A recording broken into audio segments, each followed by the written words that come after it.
Hi and welcome back to the channel, and in this video we're going to be talking about how you evaluate a project that has been grant funded by the National Lottery, Arts Council and others.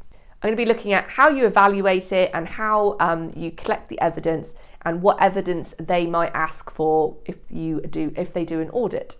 So before I get into that, please hit the subscribe button, subscribe to this channel for everything to do with CICs and grant funding. Please jump over to my website for my online course, How to Set Up CIC and Get Funded in 4 months, and my membership, which now has masterclasses in it. So if you like this channel, you'll love the masterclasses. So that aside, let's jump into it. So when you're starting out your CIC, you're probably going to be wondering at this stage, I'm going to be doing these projects, but what are they going to ask for after? Like, what proof do I need? What kind of evaluation am I going to need? I want to be prepared so that I know, so that when I'm running the project, I do everything right. So if I get checked, I'm definitely going to pass and it's not going to be any stress. It's always good to be prepared. So this is really important video for you. So let's look at the 2 main things that you need to do to evaluate your project and evidence it. One is the budget. You're going to need to evidence your budget, all your spending, keep your receipts. You're going to need the invoices. You're going to need everything. What funders will do if they audit you is we'll want a table where they'll have all the items that you said you were going to spend your money on, and then they'll have what you spent it on, and then you'll need to evidence it. So that'll be your table. So just bear that in mind. And what I would do from the jump is, when you start your project, write down what all in the table, exactly, what you did, print it off, and then make sure you spend exactly as you said.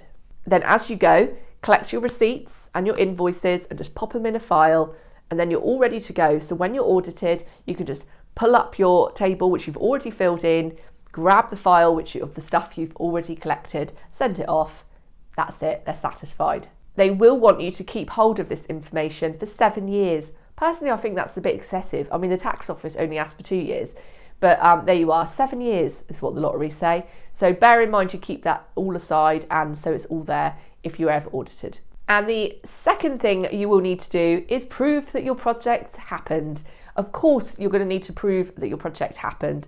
So the best way to do that is, while you're doing your project, put it all on social media, every little stage, every photo, video, hashtag the lottery or whoever your funder is in with it, so that you've linked them in, because they will ask, did you do the project and did you say we funded it? Because that's what they want to see. They want to see, did you do it and have you put their logos on everything?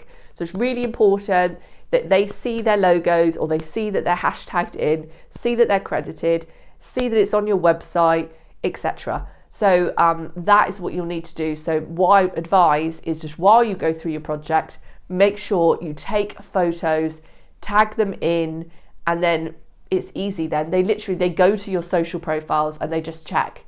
That's what they do. So it's fairly easy, and they don't need to see loads.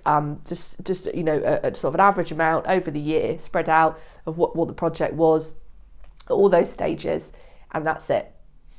Now, they don't seem to be worried about dates. So say you didn't keep to a date or something, that doesn't matter. As long as it happened within the perimeters of the start and finish date, it doesn't seem to matter when things took place. The Arts Council will ask for audience numbers, but they don't ask for proof. And obviously tell a little bit from what you've put online. So just bear in mind that you should try to keep up with the stats that you've put down on your audience targets. Same with how many people may have been to your workshops. Obviously, you don't have to stick to it exactly. Usually I would undersay it when you put your applications in, so you're going to overshoot it each time. It's a good idea to collect feedback forms and actually give quotes. Now, the only funders that seem to really ask about quotes and ask for story examples is Children in Need. They like to have a couple of actual case study examples. I think it's because they use that in their sort of promotion when they fundraise. But so it's always a good idea to have in your back pocket some case studies, get some interviews done, get some photos done of the odd person that you've worked with their permissions, of course. So that way you've got something if any funders come back and ask for a case study.